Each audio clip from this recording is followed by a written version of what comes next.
So it's finally official after over a month of just speculation of where he's going to go. It is official. He is a New York Jet. He signs a 1-year, $8.6 million deal with the Jets. You scroll down. Dalvin Cook has found a new team. The veteran running back has agreed to a 1-year, $8.6 like we talked about with the New York Jets on Monday, according to ESPN's Adam Schefter. See the tweet right here. Just Cook spent the first 6 seasons of his career with the Minnesota Vikings, where he rushed for just under 6,000 yards and 47 touchdowns with a healthy 4.7 yards per carry average. He made the Pro Bowl in each of the past 4 years, during which he also rushed for more than 1,000 yards each season.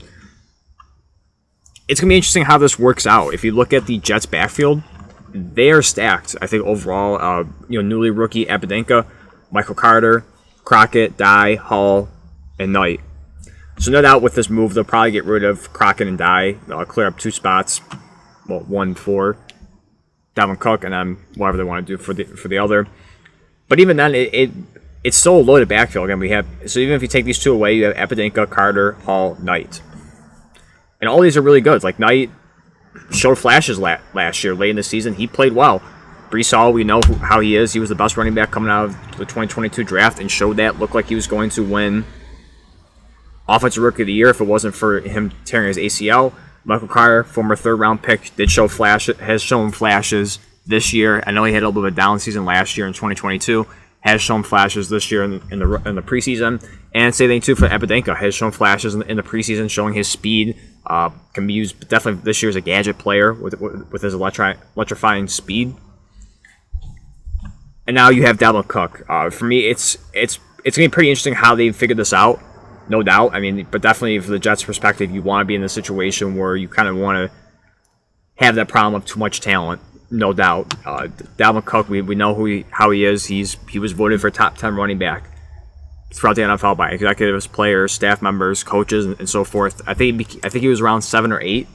I want to say he was number 8 on the list. And just quickly gloss over his stats. We know who he is. The last 4 years, like the article said, has rushed for over 1,000 yards, and each of those years has made the Pro Bowl, and touchdown-wise has done relatively well. The only thing that you kind of worry about, even though they did gloss over the fact that his average for carry is 4.7 yards, the last 3 years have been a little bit on the downward. 2020 he had 5 yards per carry. 2021 was 4.7. This past year, 4.4. Again, it's trending downward. Even though they flashed the 4.7 average for his career, the last 3 years it has gone down each year, and maybe that is something you definitely want to look at. And I'm sure it'll probably be around this range once again for the New York Jets. I mean, the Jets don't have the best offensive line, and the fact that once again we're talking about the roster with the running backs, especially splitting carries with Breece Hall, it's definitely going to make it challenging to see how he does. So stat-wise, it may not pop off like over 1,000 yards rushing like he's done the last 4 seasons. I mean, dating back to 2019, the last time he didn't was 2018. Was his second year in the NFL where he didn't rush for over 1,000. I mean, it's definitely a possibility where he can be in that situation again, but at the same time, too, he's joining a playoff contender, and no doubt with the moves that the Jets have done, people probably view him right now as a potential championship contender. So it is a great move for his career, trying to position himself into getting a championship and kind of showcase himself on a much better team. I mean, the Vikings last year were 13-3, but we can all agree the Jets are a far better team than the Vikings and have a far better chance of going much farther into the playoffs than the Vikings. And no doubt, too, quarterback situation is far better. Aaron Rodgers at the helm.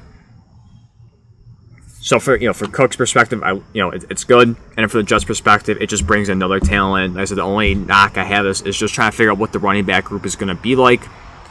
I'm sure they'll find a way to deal with 5 running backs on there. I mean, if I had to predict one shocking cut, it'd probably be Jonathan Knight to make room for it. I mean, if Michael Carter continues the way he is, they might just roll Apodaca, Carter, Hall, and then Dalvin Cook, or maybe they hold on tonight because they know it's a 1-year deal, and I doubt that they'll keep him they'll re-sign him after the 1 year.